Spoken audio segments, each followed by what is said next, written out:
Hi mga kalaagan! Ako si Kalaagan Fritz at ito ang Laagan sa Sugbo. Don't forget to subscribe on our YouTube channel at Laagan sa Sugbo and click the bell button for notification.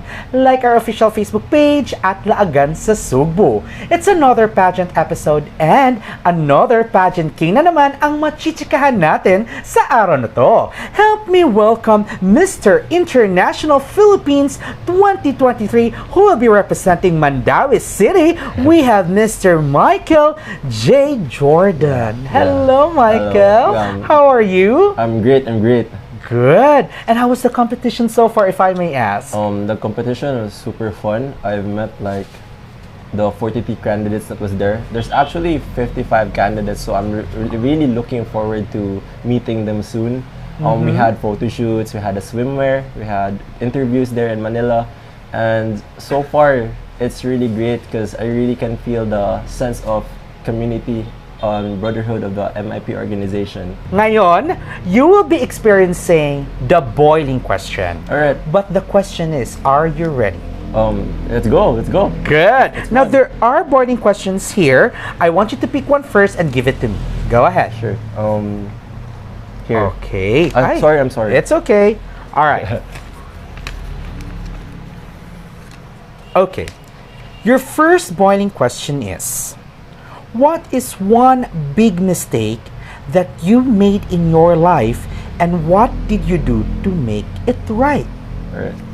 So the biggest mistake that I've been making in my life is not really going out there, being comfortable enough in my comfort zone.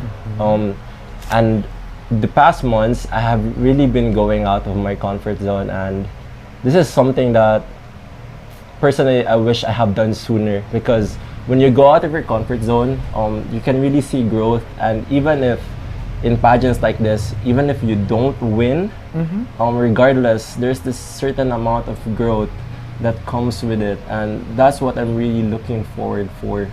Of course, I'm gonna be trying to compete for the crown, but that's not really my purpose of joining MIP. It's really just trying to be a better person every single day. Kumbaga, to be the best person of who you are. Yeah. Ganon. So if you don't mind, tanong ko na rin, is this your first time in joining a pageant? Yeah. Actually, I've been in Ateneo intrams, and I've also tried to join in USC, but then in USC I didn't get picked because of course I had no experience. And then in Ateneo, although I was picked, but it wasn't really my choice. It was just because there was no other representative, so I didn't want to fail, I just joined. May purpose kasi, pang international ka. Yeah. Ganon. Okay, pick your next boiling question. Alright. Okay. Your next boiling question is, what is the single important tourism asset of the Philippines, and how do you think it should be used to promote the country to potential tourists? For me, it's not a secret that the Philippines have a lot of beautiful islands. We have Bantayan, Boracay, Siargao, Palawan, you name it. We have the best beaches in the world that really stands out internationally. And for me, one thing we should do in order to keep tourists coming is just to maintain its cleanliness. We should really take the proper segregation of trashes, importantly, and really implement laws with regard cleanliness. And I think if we just keep it that way and market it right, market the Filipino culture right of being hospitable, then lots of money and tourists are coming in the country, which is very beneficial for the Philippines. Correct naman, no? The cleanliness, yun talaga yung number one. And also, yung tama ka naman. Also, one of the thing na important for tourism is the people. Yeah. Diba? Exactly. The hospitality of the Filipinos. Correct. Yeah. Okay. Pick your next boiling question. Alright. Okay. I'm sorry. It's okay. Okay. Your next boiling question is, studies say that Filipino are one of the happiest people on earth. Why is this so? despite the huge challenges Filipinos face every day? Honestly, I don't know why, but Yolanda, COVID, and a lot of devastations and catastrophes have happened, and it's really evident that Filipinos are extremely resilient. You can throw us the strongest earthquake, the strongest war, the most infectious disease like COVID, but then there's really something about Filipinos that I really can't fathom in my 21 years of living. I really can't understand why we are so resilient. When COVID happened, a lot of houses were damaged, and so there was no water. There was like difficulty with regard food supply. But then when I went to the clubhouse, I'd really see lots of people happy and just playing basketball, and that's really something with Filipinos. They really look for the silver lining. I don't know if the first Filipino was an optimist. I think so, because like we should have gotten it from someone who's really positively minded. Yes, no.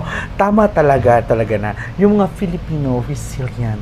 O Yeah. being resilient, kahit anong problema dumarating, masayahin pa rin. Yeah, Makes you smile exactly. pa rin. Pick your last but not the least boiling question. Alright. Alright. Your last but not the least boiling question is, for you, what does it mean to be distinctively handsome with a purpose? Okay, that's really a great question. So, in my 21 years of living, I've actually encountered lots of people, lots of friends, and of course, when we are with our friends, we really talk about, you know, crushes and ganon. And then sometimes when I was younger, I really couldn't understand if there was this one beautiful girl that I find attractive, and then my friend wouldn't find her attractive, I'd be like, bro, why? And then sooner as I grew up, I realized that each person has their different set of standards with regard beauty. I learned when I was in senior high school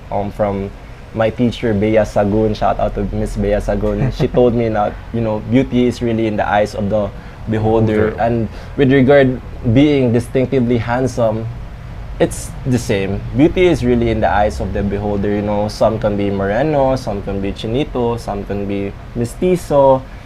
But what really stands out in all those kinds of handsomeness for me is being kind and being humble.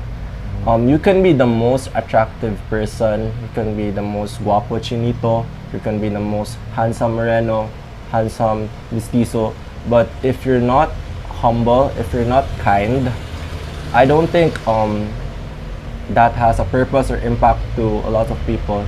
Because for me, if being guapo, you have the power to influence others with regard to your actions. You can set a great example. So my job right now is to really just remain humble at all times, be kind to anyone at all times, be me, be authentic. Because they can be like, uy, si Michael yung sa Mandaue. I'm not saying ang guwapo, example lang. ang guwapo niya, pero Totoo naman. ang guwapo niya, pero ang humble niya, tapos ang kain pa, tularan natin. And it's something na I really want to be a great example of to children. No, it's, you don't use your handsomeness as a weapon, but something that could inspire others to be the best versions of themselves. Yes, and that's the word. Be kind and be humble. Maganda naman talaga. Guwapo ka sa labas at sa loob. Yeah, and then you have impact to people to just be better in general. Absolutely correct. All right, Makalagan, the questions are getting more interesting. But before we proceed with our next segment, I would like to thank for our sponsor. I would like to thank Limuel Rosas Atelier for our setup for today. Thank you very much. For more information and the address on the flash on this screen. And also, I would like to personally thank Team Flora Dermatologica for always making me fresh, because I am Team Flora Touch. Now, let's lighten up, let's loosen up, because our next segment is the Fast Talk. Alright, Okay, fast talk. mabilisan to ha. Okay. Are you ready? Sure, let's go, let's go. Okay, fast talk, long or short? Long. How many times do you take a bath? 2. No cell phone or internet? Internet. Sex or chocolate? Chocolate. Walang tulog, walang kain. Walang tulog. Shoe size? 13. Brief or boxers? Brief. Island life or city life? Island life. Beauty or brain? Brain. Travel or books? Books. Sweet or spicy? Spicy. YouTube or Netflix? Netflix. Lips or cheeks? Cheeks.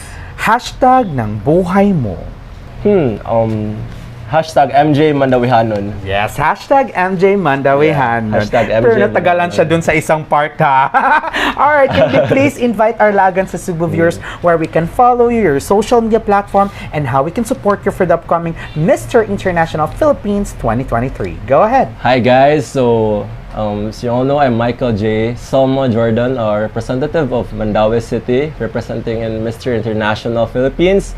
I'm humbly asking for your support because I really need it. You may follow me in my social media platforms, Facebook, Instagram, and TikTok at Michael Jhaye. Thank you ahead for your support. Alright, mga Kalagan, once again, our Mr. International Philippines 2023 who will be representing Mandaue City, we have a Michael J. Jordan. Yeah, thank you so much for guesting here at Lagan sa Cebu. Sir. Congratulations for being part of Mr. International Philippines It's an 2023. honor. It's an honor. And good luck for your upcoming Thank competition. you so much. You're welcome. And also, don't forget to subscribe on our YouTube channel at Laagan sa Sugbo and click the bell button for notification. Like our official Facebook page at Laagan sa Sugbo. You may also follow me on my TikTok account, Instagram, and Facebook at Fritz Gerald Alcaraz. Once again, ako si Kalaagan Fritz nagsasabi, stay safe, be a responsible Kalaagan, and this is Laagan sa Sugbo.